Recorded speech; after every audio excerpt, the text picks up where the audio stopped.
Today, which Muslims in the world are persecuted the maximum?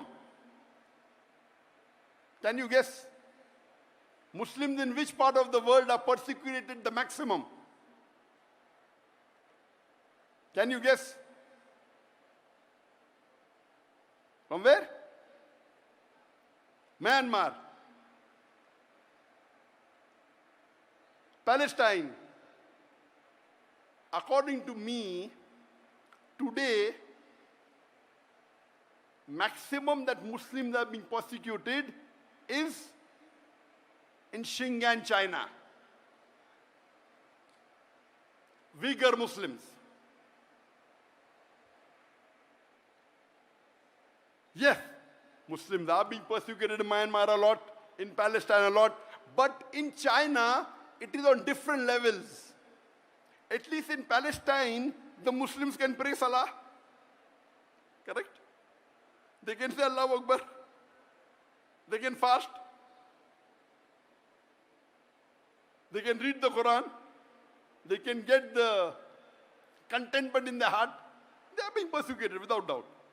But in China, they are systematically trying to exterminate them. If you know history, in the middle part of the 20th century, a lot of part of Turkey was taken over by the countries. Some part was taken by Russia, and this part, Xinjiang, was taken over by China. They're actually Turkish people, Eastern Turkestan. And they made it part of China illegally.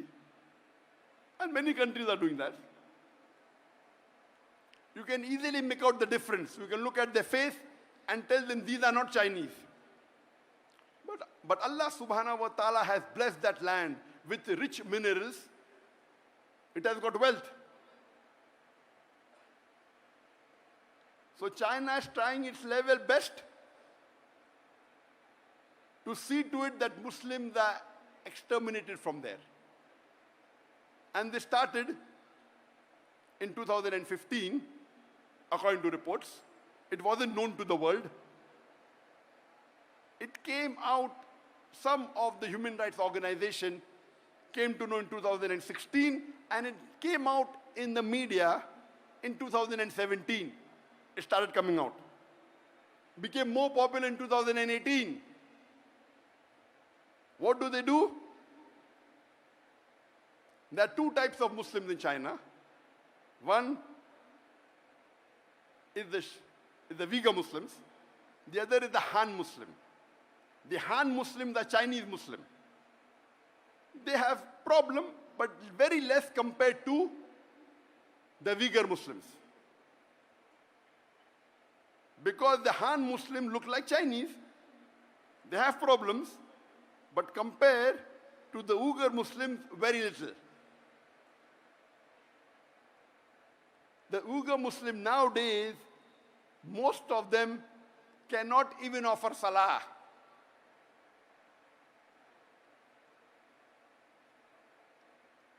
They're not allowed to fast. They are forced to have food during Ramadan. Many are forced to have alcohol. They aren't allowed to learn Arabic. And if they don't listen to the authorities, they are put into concentration camps. The Chinese government says this is re-education. Re-education. Many of the Uyghur Muslims in these concentration camps, they are tortured. They are harassed. They are asked to give up their religion. They are asked to follow communism. And those that are outside, they are being tracked by cameras, by face recognition. And this has been leaked by the human organization. Almost all of them, they are non-Muslim organizations. So much so that 1 month before, in July, there were 22 countries that wrote a letter to UN objecting on the human rights violation against the Uyghur Muslim in China. 22 countries. There are about 195 countries in the UN. 22 countries wrote a letter to UN saying there is human rights violation in China against the Uyghur Muslims. And do you know, out of these 22 countries, there was not a single Muslim country which objected. All of them were non-Muslim country, mostly European country. Isn't it a shame? There are about 56 countries in the world, more than 25% of the countries in the world, they have majority Muslims. It were 22 non-Muslim countries who objected to the violation of human rights in UAE. And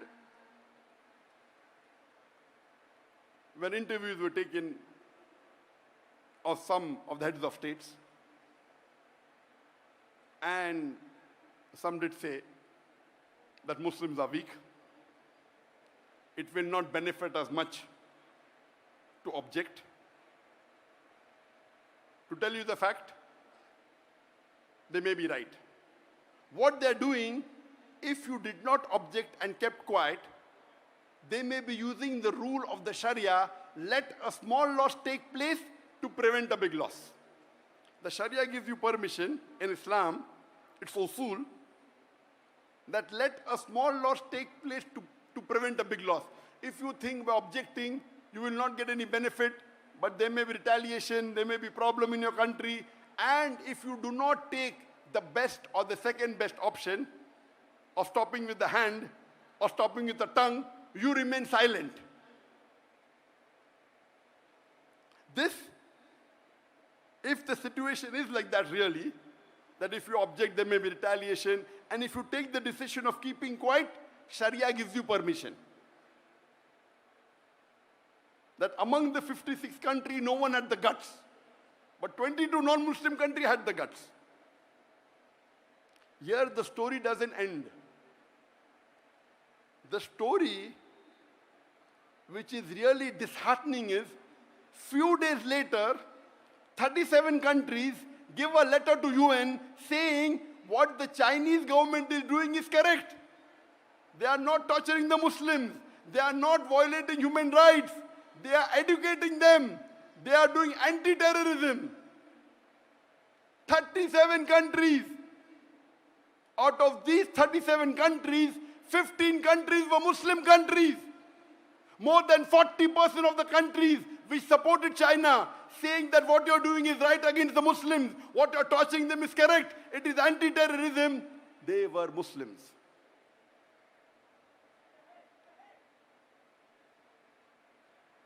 Alhamdulillah, Malaysia wasn't one of them.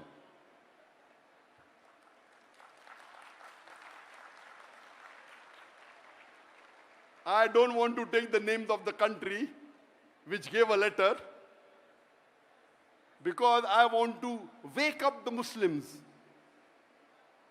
By Allah's grace, I meet the heads of most of these countries.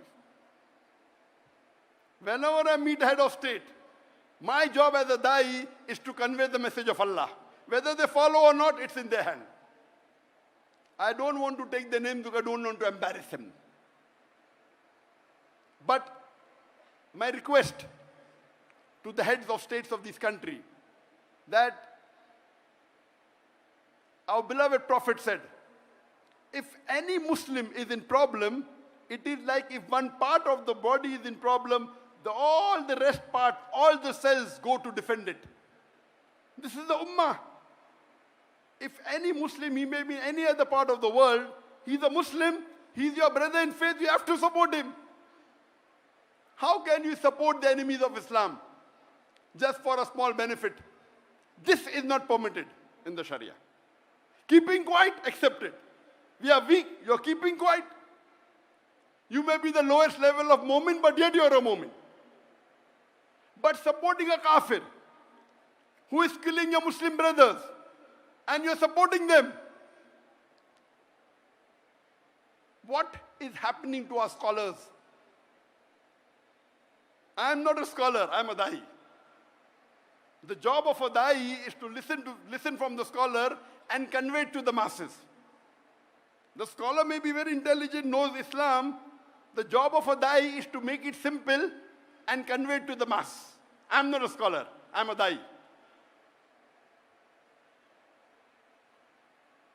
And I told this 2 days ago. And I'm telling it again. That please don't exchange. What are you doing? For a seat in this world, for power in this world, for wealth in this world, you're exchanging your seat in Jannah. And you're purchasing your seat in hellfire. You're a very bad businessman. The Jannah is the true happiness. And I gave the details in the first talk I gave in Kelantan on the 7th of August, day before yesterday. What's happening to the Muslim Ummah? We are deteriorating. There was a time when the Muslims were on top of the world. When the Quran was revealed, the Muslims were looked down upon. It was called as Yawmul Jahiliyyah, the days of the ignorance. The Arab did the tawaf around the Kaaba naked. They were Jahil people. Allah reveals the Quran and makes them the torchbearer of the world. The Muslims became on top of the world. Europeans called from the 8th to the 12th century dark ages. Dark for them, not for us. The advancement that the Muslims made in science and technology, it is phenomenal. We were on top of the world. Today, Muslims are in large number. More than 25% of the world population are Muslims. We are about 2 billion Muslims. But we are looked down upon. We are abused. We are criticized. We cannot do anything. Why? Because that time, at the time of the Sahabas, of the Khulafa Rashidin, the Muslims were close to the Quran and Sunnah. Today, we are far away from the Quran and Sunnah. At that time, we didn't have riches. We were poor. But we had the deen with us. Today, the Muslims are the richest in the world. We have the black gold. But we are looked down upon. Why? Because we are away from the Quran and Sunnah. I request my Muslim brothers all over the world. This lecture is being telecast to all over the world, alhamdulillah. Through the YouTube, which has more than 1 million subscribers, through my Facebook, which has 17.3 million followers, and through Peace TV English, which has 100 million viewers, Peace TV Urdu, 80 million viewers, Peace TV Bangla, 50 million viewers, and Peace TV Chinese, Peace TV Mandarin, 20 million viewers. All put together more than 200 million viewers, at least 100 million may be watching, inshallah. Here, mashallah, I'm told that there are about 100,000 people that have gathered here in the stadium. People on the ground, on the stand, about 100,000. But the message, alhamdulillah, is reaching to more than 100 million. 1,000 times more. My request to the brothers and sisters all over the world is please come close to the Quran and Sunnah. Do not exchange the worldly power, the worldly seat, the worldly wealth for your seat in Jannah. Please don't.